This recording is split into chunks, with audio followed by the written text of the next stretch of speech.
Hello and welcome to a tithe in blood, or yeah, I think that's how you say it. Teeth, tithe, tid, tithe in blood. It's a visual novel. I think it's a Yuri one. So yes, let's go and dive in. Dive in. And oh yes, this game is only a demo, so I don't know how the full game will go because I also don't know how this game will go. So yeah, let's go and start.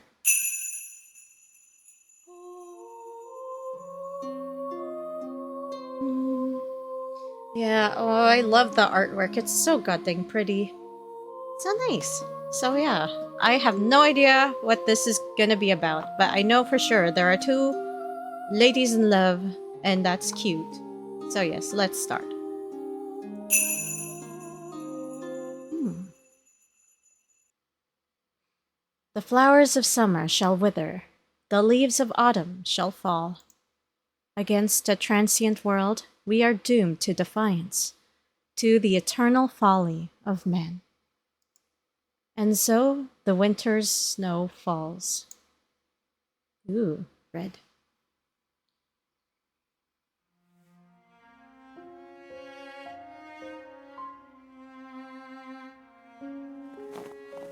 A terrible chill hangs in the air, the season proving bitter as it so often is here.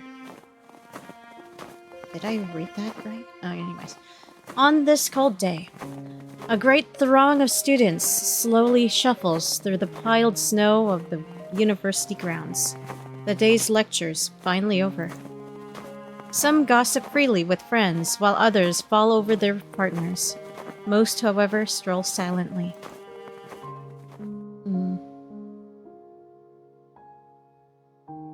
Oh my god, I think that's me. Amidst this sea of people, walks one unremarkable student among many. It went without saying that I'd go to university. I was called smart, clever, intelligent. I quietly liked the praise and saw no reason to fight others' ambitions for me. As long as people told me I was doing well, I hardly cared what I did. I wouldn't say I have a career in mind, nor any particular plan for the future. I barely chose this way of life at all. I simply fell into it. Ah, that sounds very relatable. Things happened around me, and I followed the path of least resistance. I never considered what would happen when I had to think for myself. I just realized the music's too fucking loud! I'm gonna have to... one moment. I hate it when it's too loud. But yeah, anyways. I might have to do this again, maybe, who knows. Every time I start a new game, it gets fucking randomly loud. But yeah. Let's go back to the game. I don't know if I read that. Anyways. The train rattles and shakes as it trundles along the desolate city outskirts. The air inside stifling from the heaters. The seats always fill before I get on, so standing for the awkwardly long ride has become normal by now. Yeah, sucks. Oh well. With little else to do, I stare out the train doors. My thoughts soon turn inward, so they so often do in quiet moments. Not needing to study a day of high school has paradoxically made university all the worse, faced with more difficult problems and never having needed to work at understanding something before me. I found myself restless. One night turned to friends for support, but my nature seems to drive others away. I always got on better with teachers than other students in any case. The city outside becomes distant, its glass buildings reflecting a gray sky. The only color to be seen is that of the bright red Sapporo TV tower. Its wire frame girders? Whatever, beaming through the white snow. I am destroying the moment here. I'm so sorry. Not having traveled to the mainland, it's difficult to view life here in an objective sense. That remoteness hasn't hurt the city, though. Having every convenience one could have hoped for despite its distance from Tokyo. Wait, where are we again? I forgot. The snow season has brought the annual increase in tourists with it, a topic of some debate given the fuss and crowding they cause, and other things. The hotels and snowfields continue their trade, though, as while Sapporo may be the capital of Hokkaido, their money is still sorely needed. Cranes work day and night to build new apartments, the city's population ever rising. Ah, yeah. The bustling train station is one of the most modern in this country, a landmark of glass outside and high technology inside. Even the trains themselves are kept in eerily perfect condition, as if every trip were the first of the day. Sapporo never stops changing in order to keep up, as if locked in a rivalry with Tokyo's modernity. Is any of this right? I couldn't really say. Like me, everyone keeps going about their day in this ever-changing city. Even as the past disappears around us for modern developments, new build businesses. Blech. I just realized I didn't even... Where did I? I finished my coffee. I'm so unprepared playing this game. Anyways. And more money. Yes, more money. That place now, passing by the train window, is where I was born and where I expect to die. Yeah. Perhaps it's fate that I live in this grayscale city. So fitting is it for someone like me. That sounds so, depressing. Having slipped off my shoes, the patter of feet on wood echoes about as I enter the spacious living room. A flimsy plastic bag carries dinner from the nearby convenience store in one hand, while the well-worn messenger bag for school remains strapped over my shoulder. Man. As my eyes adjust to the light, a familiar unease comes over me, the unease of true solitude. A haunting silence hangs in the air, the room's size only magnifying the effect. Few things provoke this unsettling feeling so deeply as an empty house which shouldn't be. With my money largely going toward university fees and keeping the house, most of the rooms have been neglected. Oh, yeah. The table before me might appear a stately wooden construction, but the lie is exposed by veneer having flaked off a corner, exposing cheap particle board. I'll go to a furniture store and replace it sometime, I thought to myself as I hang my coat and bag.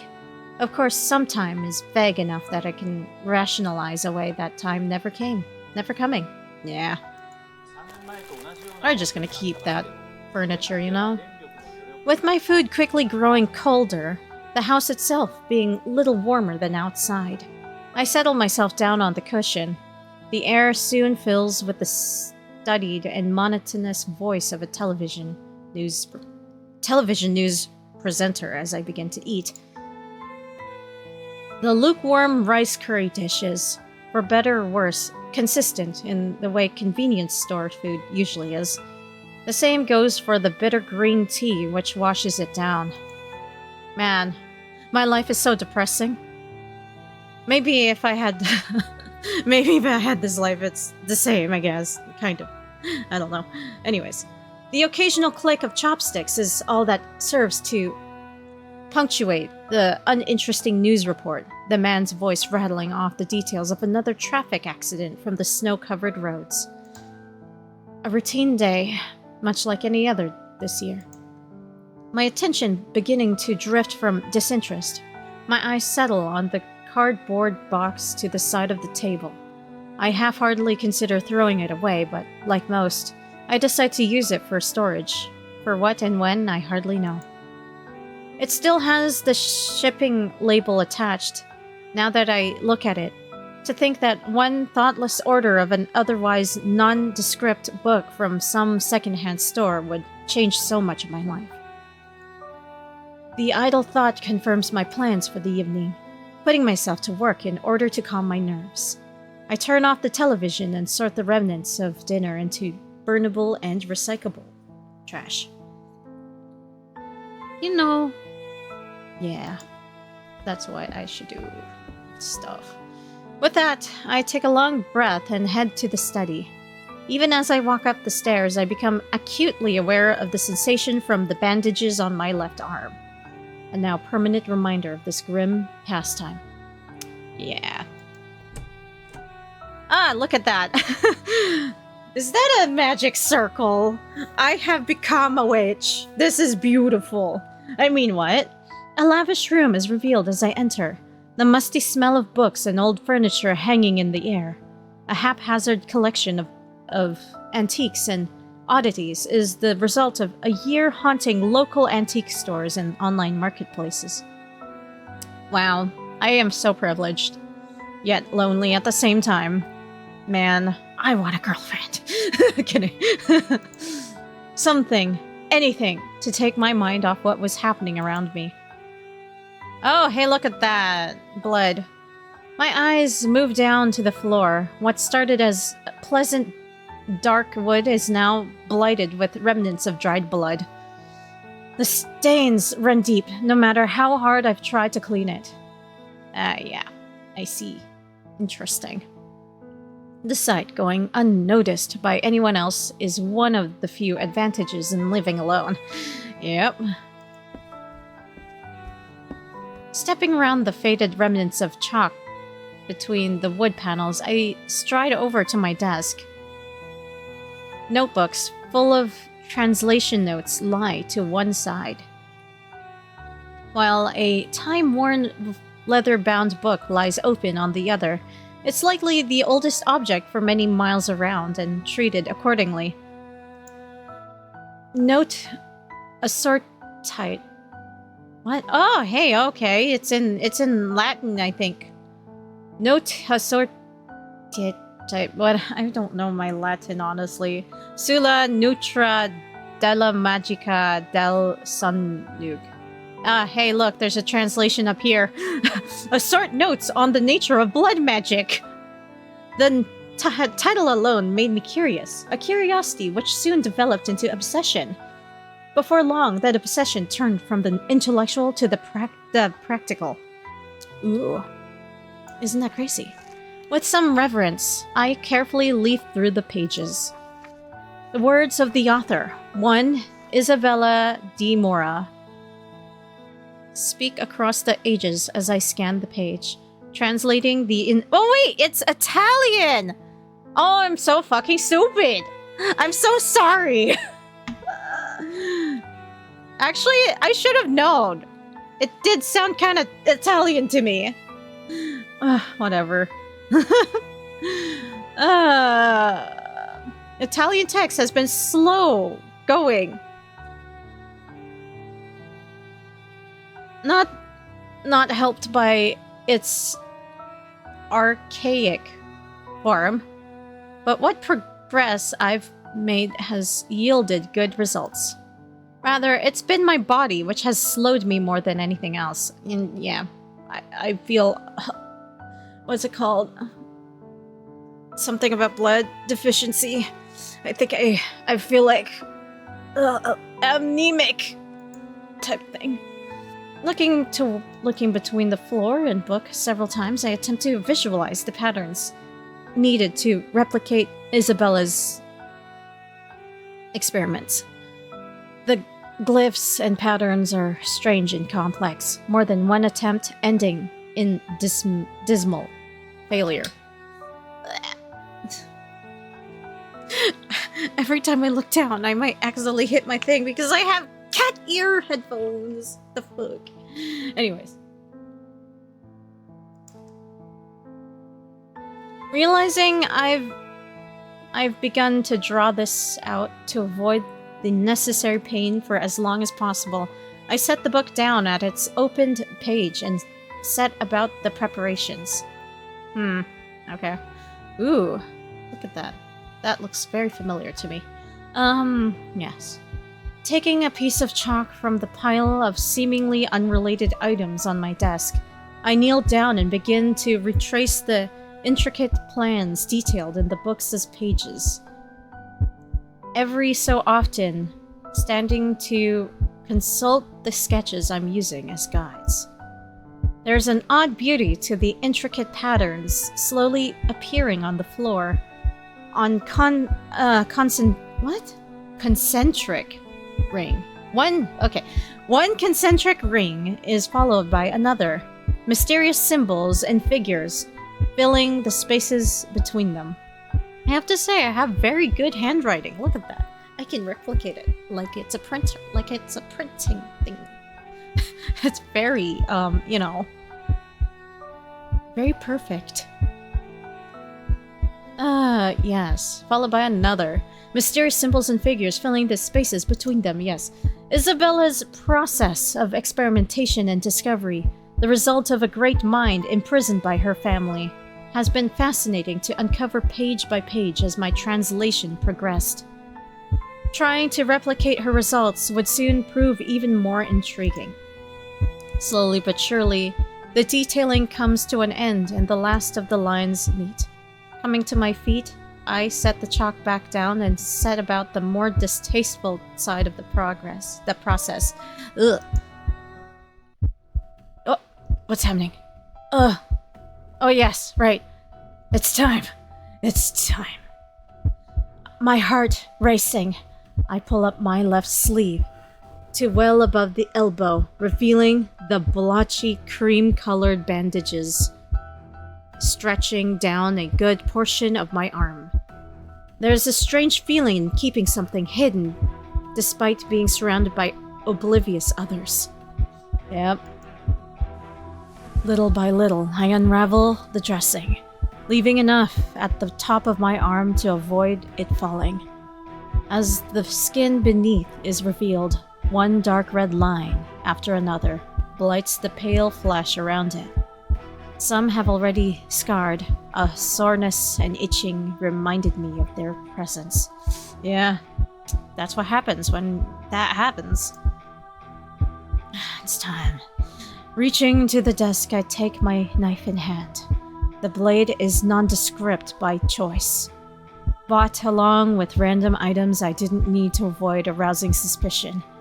Bringing it to my arm, I hover above, a spot below the last cut, in hopes of not interfering with its healing.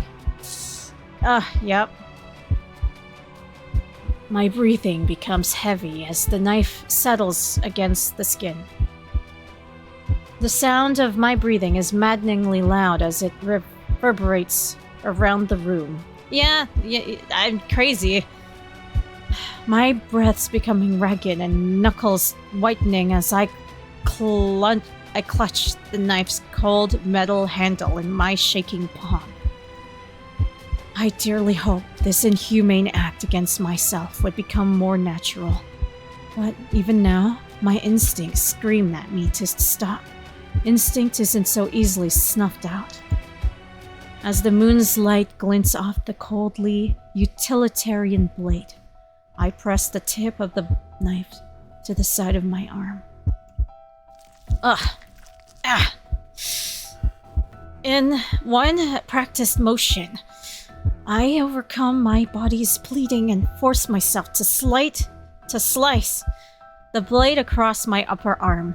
Pain laces through my body and mind. The gritting of my teeth, the only thing stopping my painful whimpers from escaping. The tool's job done. I throw it to the ground and clutch my arm tightly. Dark crimson fluid seeps from the wound, the open wound, soon flowing freely down my arm and over my hand. Crouching down, I pull myself to work. I put myself to work to pull what attention I can from the wound. What? I didn't even read that right. I can from the wound. Putting my hand out before me, I straighten my index and middle fingers as thick, warm blood begins to drip from them. Trying my best to minimize my nervous shaking. The chalk outlines soon turn red as I trace them out at a slow but steady pace. I have to take this slowly, I remind myself. My body can't afford to do this often. Every attempt meaning days of recovery. I'm already weak, and the winter's efforts hardly help. As the last of the white chalk turns to a wine dark red, I stand once more and glance about. The moonlight reflects off the fresh blood, a slow trickle still dropping to the floor from my arm. A certain dissonance strikes me between the messy red splatters strewn across the floor and the intricate Byzantine patterns they form. The panicked thought of this being some descent into madness briefly passes my mind. What madman? What crazed murderer could stand in such a spectacle and think themselves sane? Rather than fear such thoughts, I treasure them as I close my eyes shut. They're confirmation that I've not yet lost my mind. I can still see this from the outside. I'm still human. As the book says, I concentrate on imagining the symbols and patterns around me in my mind. My thoughts begin to shift and ebb, my nerves somehow becoming swept along in the strangely calming sensation. Oh, the hell? As if caught in a river, my thoughts begin to flow. Rather than fight it, as I first did, I allowed the slow and uneasy trickle to take me, surrendering to the movements in my mind. Some are pleasant, others horrendous, but all prove fleeting and impermanent. What was a river soon becomes a torrent. Unidentifiable memories and concepts becoming abstract and indistinct. Thoughts, feelings, sensations, all merged together in a surging rush. All physical sense of my body long gone as every emotion pours through me at once. In the swirling and flowing mass, the bedrock below it all begins to sway in the swelling blood. My sense of self nudges and rocks at first, held by the deepest roots, yet little by little, against the surging flood.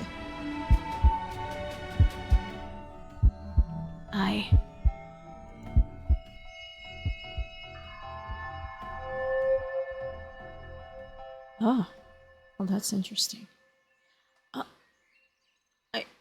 Where am I? What happened? The soft grass gently pressed against my cheek, the dew of early morning contrasting to the sun's warmth. My eyes slowly open, but my body feels too heavy to move, far from being unexpected. It's now a familiar feeling. My mind too dull to do anything more. I silently watch the flowers before me gently sway in the breeze while birds squawk in the far distance. It's all so different and so warm. As if waking from a terribly long sleep, I warily pick myself up and my senses slowly return. A cloudless blue sky hangs above, with the lush green of the unkept forests surrounding me. It's also idyllic. Here, there is no bright red tower piercing a sullen sky. The world which stretches out before me couldn't be farther from the hustle and bustle of the city I've left. The warmth of spring and its many scents confuses my senses, jarred by the shift from the cold winter's night I left. A gentle breeze flows over me while I gaze at the swaying fields. The only blemish on the scene is a column of faint smoke from workshops in the far distance, peeking above the tree canopies. What I've managed to do finally becomes clear as my dulled mind slowly recoups itself. The magic worked. I thoughtlessly say the words to nobody in particular. The nature of what I've done no less surreal to me now than the scant of other things I've successfully managed it. Other times, yes. Ugh. My God, I've been reading for all this time, but yes, I got so immersed. Unfortunately, my senses returning to me also means that pain is among them. Ugh. I quickly set about rebinding my bandages, lest anyone here see the scars now, disfiguring my forearm. Groaning from the pain, I focus on making sure they're done tight and firm before fixing the ends once more. As much for myself as any other, I roll my sleeve back down afterwards to avoid the temptation to look. Adjusting my glasses and dusting myself off with my uninjured arm, I set off towards the faint pillar of smoke, the only visible mark of the town ahead. The town of Sapporo. Ah. An empty horse-drawn tram trundles along past my field of vision. The steed's hunchbacked owner patiently letting it trot along at a leisurely pace. He pays me little heed as they pass, the clutter of hooves blending the sounds of passers-by.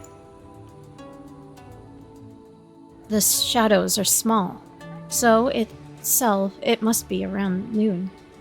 The flow of time here always throws me off, as I so often do when I come to this place.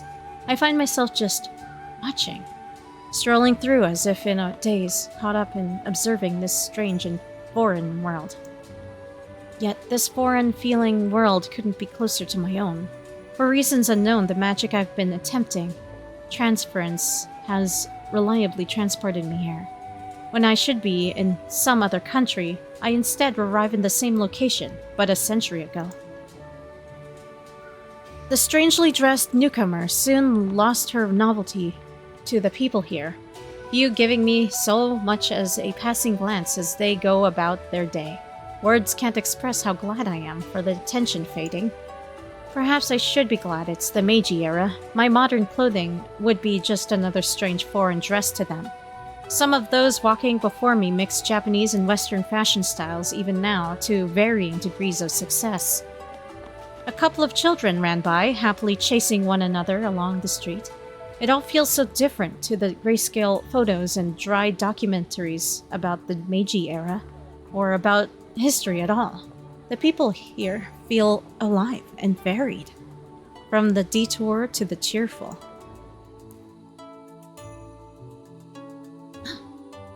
My idle stroll comes to an end as I reach my usual destination. Outside the kabuki venue stands the brightest person here, happily seeing off someone she'd been chatting to before noticing my arrival. I see we have a visitor. Welcome back, Miss Asakawa. Hello, Lady Yusue. You look well as always. I've told you before, Yasue is perfectly fine. I'm glad to drop the formalities around at least one person. Then just Honoka is alright too. Despite my best efforts, I wilt before her sunny disposition as usual. I'm hardly even able to make eye contact as I mumble my reply. Yasue takes the comment in stride, her cheeks hinting at the smile hidden behind her fan. My arm suddenly aches from my wound, causing me to reflexively reach over and clutch it.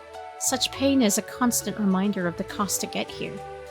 The tithe a normal person has to pay to mimic the magic afforded to mages. True mages such as Yasue. Her magic is no less amazing to watch now as when I first saw it.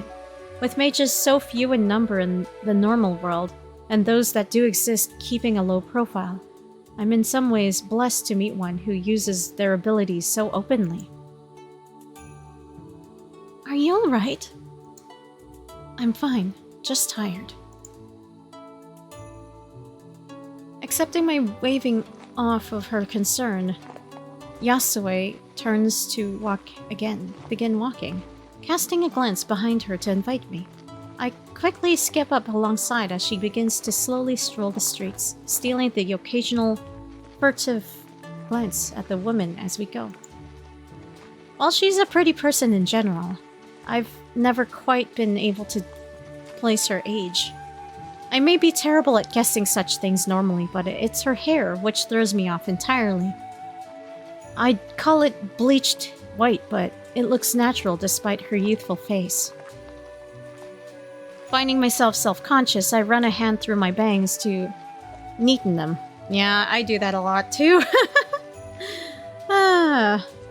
Before adjusting my glasses, just so. I'm not particularly good at things like fashion, but for this one person, I want to put in some kind of effort. You look fine, gal. You look fine. I'm kidding. Where are you headed? Nowhere in particular. The day's performance is over, so I thought to have a stroll to wind down. While I appreciate the company, do tell me if you tire.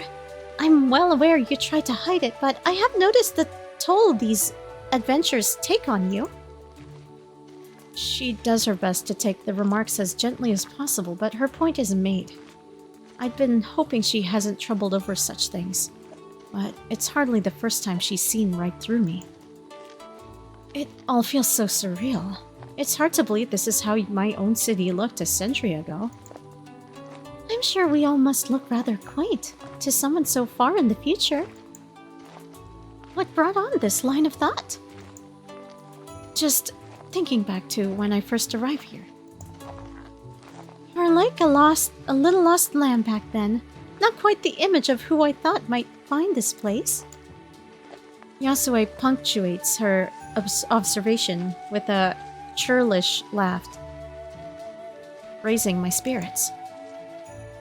As we head onto a side street, Yasue stops to greet a friendly hauler walking by.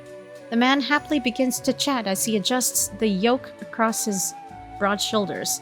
Sacks of goods tied to either end.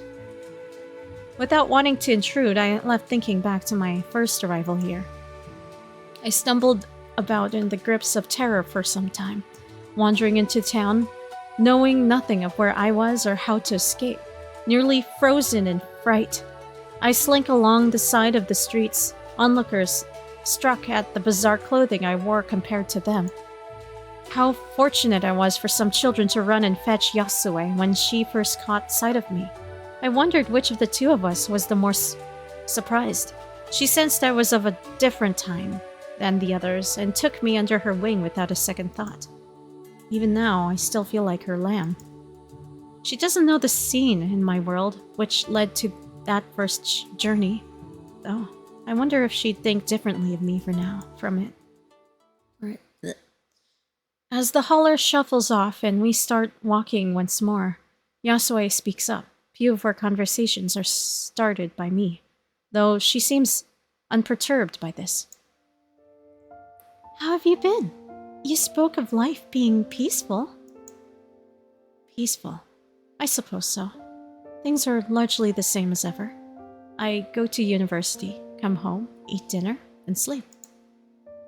As for you, this world only contains Sapporo and his people, right? Yasue nods solemnly. I dislike reminding her of the fact, but I have only the most vague understanding of such things. When we were sealed away all those years ago, this world became an unchanging one. That's all it will ever be for us, I suppose. Well, until you arrived. Imagine my shock to have someone from the real world arrive after so long.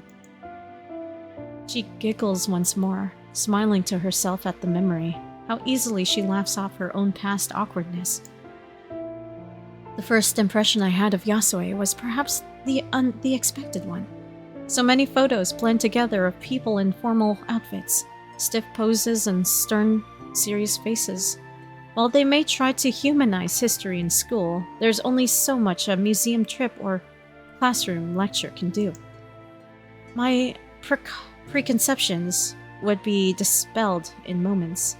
In so many ways, she juxtaposed her ladylike properness with a carefree spirit.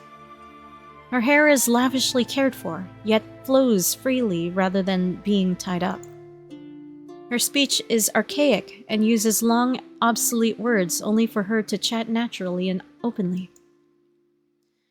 She dresses formally, yet gestures wildly and wears her emotions on her sleeve. I know full well I'll be going over every conversation we have in my head for days, if not weeks, to come, anguishing over every misstep or hesitation and overthinking every expression or pause. Yet Yasue will do no such thing. Everything flows off her. It's graceful in a manner, albeit not quite in the way I expected that word to be used for someone of an era barely past samurai and daimyo. Sorry if I'm a disappointment. If I could save you from this world, I would. You may not be a grand mage, but I'm glad to have met you. Perhaps it's for the better that the first to come here would be someone like you. Not knowing how best to react to her praise, I bashfully look away. My driving desire to be complimented is one of my uglier traits. Oh, no, I totally get that.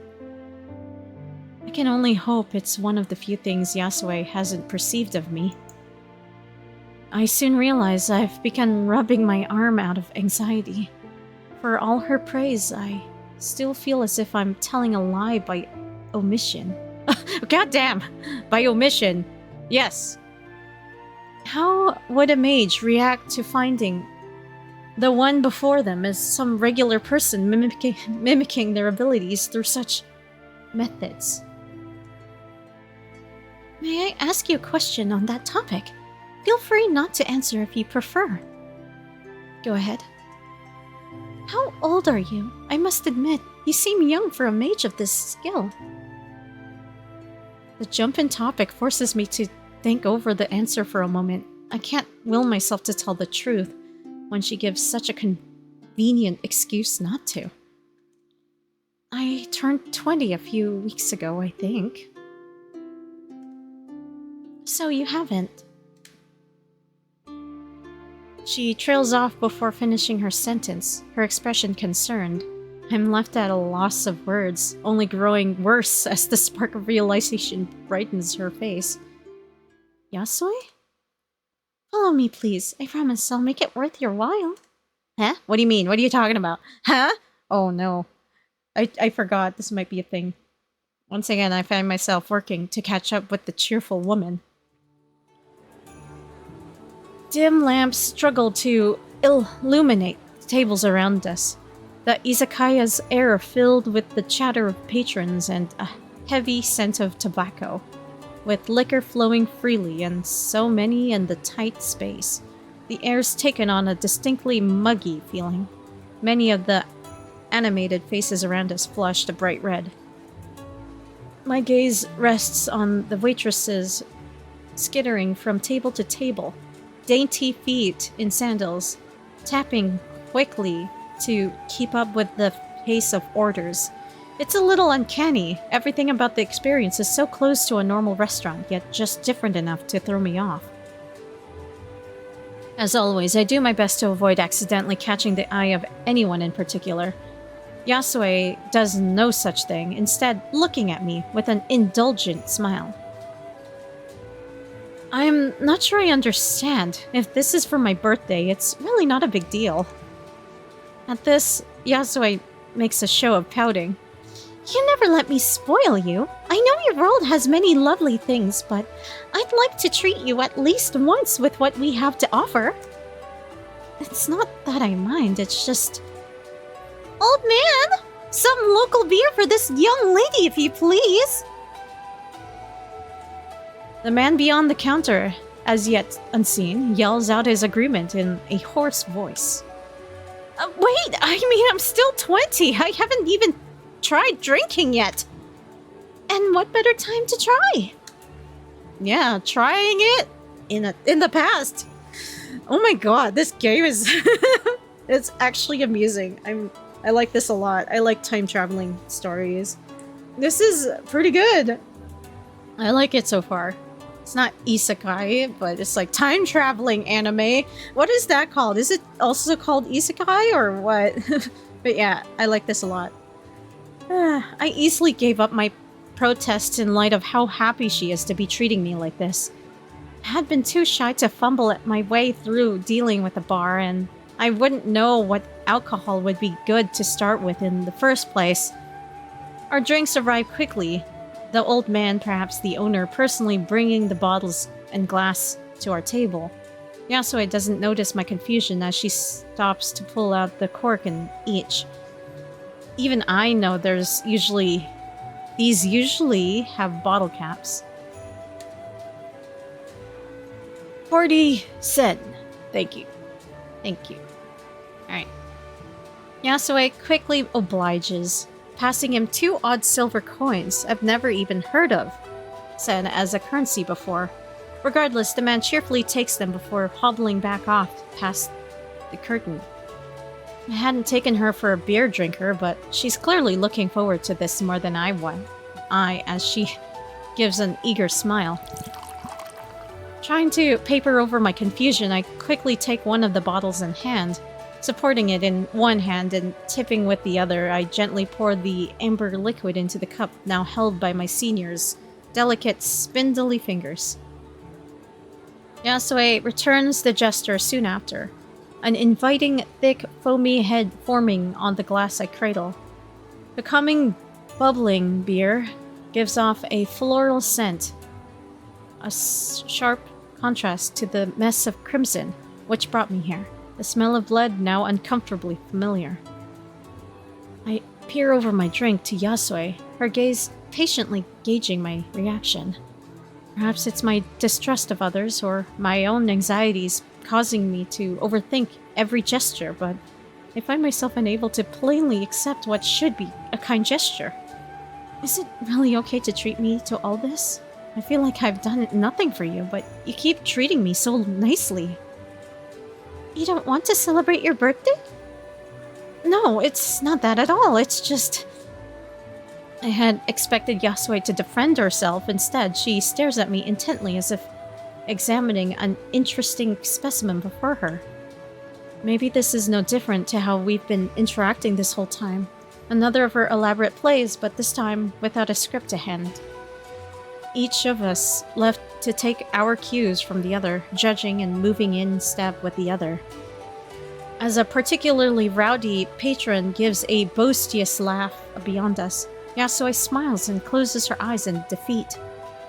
Perhaps I have been coming on too strong. I apologize.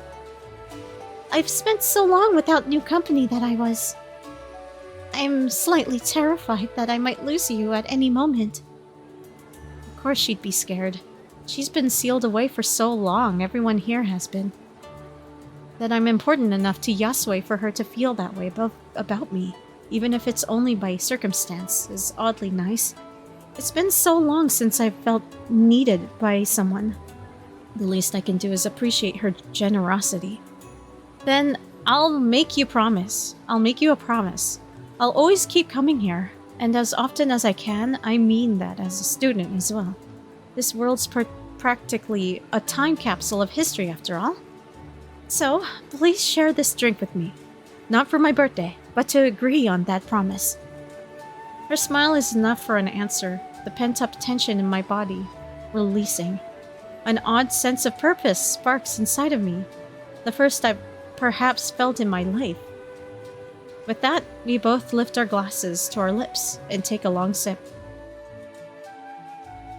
In the end, I only had a few sips of the bitter stuff. Thankfully, Yasue, who was only too happy to oblige in drinking both our bottles and a couple more besides. It seems the taste of alcohol will take some getting used to. Oh yeah, we're both drunk. Look at that. Blushing. I had heard that drinking before evening is odd, let alone at noon. Yasue seems to hardly care though, her face now flushed and gestures decidedly more animated. Of all the images I had of a lady from the Meiji era, the joyful carousing woman skipping beside me isn't one of them. As she gives me a slightly uneven smile, I offer a polite bow. Thank you, Yase. Today's been fun. Sorry for not having more. Drinking will take some building up to. If I can muster the courage to take another. I'd be delighted to join you, if you do. Perhaps it's the drink or simple tiredness, but I find the corners of my mouth lifting just a little. I wonder if this stupor will last in the real world, now that I think of it. The passing thought only reminds me of the greater lie. Perhaps it's genuine honesty after hearing her own, or the drink making me less inhibited, but I want to tell her the truth. Yasue, there's something I want to tell you. The reason I can't help you escape isn't just that I don't know how, I'm not a mage, Yasue. Not like you, I'm just another person. But if that's the case, how did you... As I glance about at the people going about the day around us, Yasue senses my want for privacy. Come follow me. After a fair hike well beyond the town's limits, we arrive at the edge of the forests surrounding Sapporo. There is a peaceful serenity in this place that I've yet to find in my own world. Please tell me what's wrong. What's worrying you? Whatever it is, Honoka, I accept it. The fact she cares should make me feel happy, but it stings my heart so. She doesn't know. She couldn't know. Taking a long breath to steady myself, I look down in shame and pull my left sleeve upwards, tug by tug. Hey, what happened to my recent wound? Where did it go? I'm sorry. Anyways, after long, the bandages show. Their length chases further and further up my arms. The beige gauze discolored by a blotch of bright scarlet. Fresh blood has pooled by now. The wound still proving sore as my sleeve drags over it. As I dare to look up at Yasue, the woman wears a mournful expression. It's striking compared to her gentle demeanor. What have you done to yourself? I'm not that sure of how it all works. To be honest, I found a book which someone wrote a long time ago about how a normal person could summon magic like a mage does by second nature. Somehow, I'm not sure if the mechanics lets me do things like this, but needs my blood to work. They call it blood magic, in Italian anyway. In response to my fast-paced explanation, her eyes close. I can see the gears turning inside. The connection between my general frailty and rapid exhaustion when visiting now plain. Honoka. I know what she's going to say next. Neither of us want to hear the words. It's not as if I'm dying or anything. It's hard on my body, I can admit that. But for this, please, Yasue, I want to keep seeing you. She thinks for some time before giving a heartbreaking smile of defeat. I can't very well force you to stop, can I? I'd rather she have scolded me, without any further defense to be made. I fall silent while looking at nothing in particular. Take care of yourself, Honoka. I'm glad to have met you. You have no idea how so. But please, don't do anything that would risk your life. Do you understand? I understand. I'm sorry to have worried you. Ah! As I scuff my feet on the grass in angst, I notice Yasue's shadow moving near. By the time I look back up, my body freezes at how close she's come. Without a word, she reaches out with those long, dainty fingers and grasps the corner of my glasses, subtly evening their position on my face. With that, Yasue steps back and smiles simply. That's what we elders are meant to do, silly. Her point made, Yasue's smile slowly wears off. The time to say goodbye draws near. When the next visit will be, is difficult to say, but the fact it will come is certain. I'm not sure if it's imagined or not, but I feel Yasuo has become more comfortable with that fact. Understandable, for a mage seeing their first visitor in 100 years. Take care, Hanaka. Aww. Thanks. I'll see you again. Oh my god, that's so sweet. My head presses to the hard wood beneath. It's hard, cold surface rousing me. You know, I kind of wonder, is it a dream or is it, like, not a dream? Because I'm covered in blood, boy. Blurrily opening my eyes, I let myself stay in place as my senses slowly return to me. The smell of musty books. Chalk and blood plays on my nose. Scents making an unpleasant concoction. My body feels impossibly heavy. The stupor seems to be gone entirely, lost to the world I just left. Not the experience of transference. Takes a heavy toll on my strength. Forcing myself to stand, I stagger to my feet with a hand on my desk for support. I find myself unable to do anything but stand idle in the cold, empty room. My tired eyes stare blankly out the window, the window's dim light reflecting off the bare branches of winter. Oh wow, I kind of look kind of creepy. Standing there in a dark room like that, covered in blood? My own blood? That's terrifying. Silence hangs in the air, moonlight illuminating motes of dust floating in the evening's darkness. My head feels empty, no matter how hard I try to form so much as a fleeting thought. Simple exhaustions, I tell myself. With little desire to do anything else, I began to walk to the bathroom before settling in for the night. The floor still bears the scars of my work.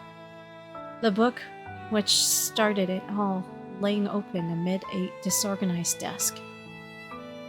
I'll get some cleaning supplies and wash off some of the mess, I think to myself. Sometime.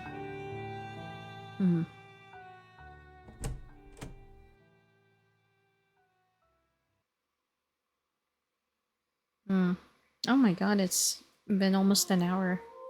Oh, hey, look at that! I ended it. Yeah, that's a really cool demo. Scenario and concept. Suriko. Nice, thank you. Design, character design, Kobuta. Ooh. Thank you for these people. Scripting, Papaya. Thank you, Papaya. This is really beautifully made. I am very impressed with it. Oh. No, it's so pretty. Honoka, it's hard on my body. I can admit that, but please, Yasue, I want to keep seeing you.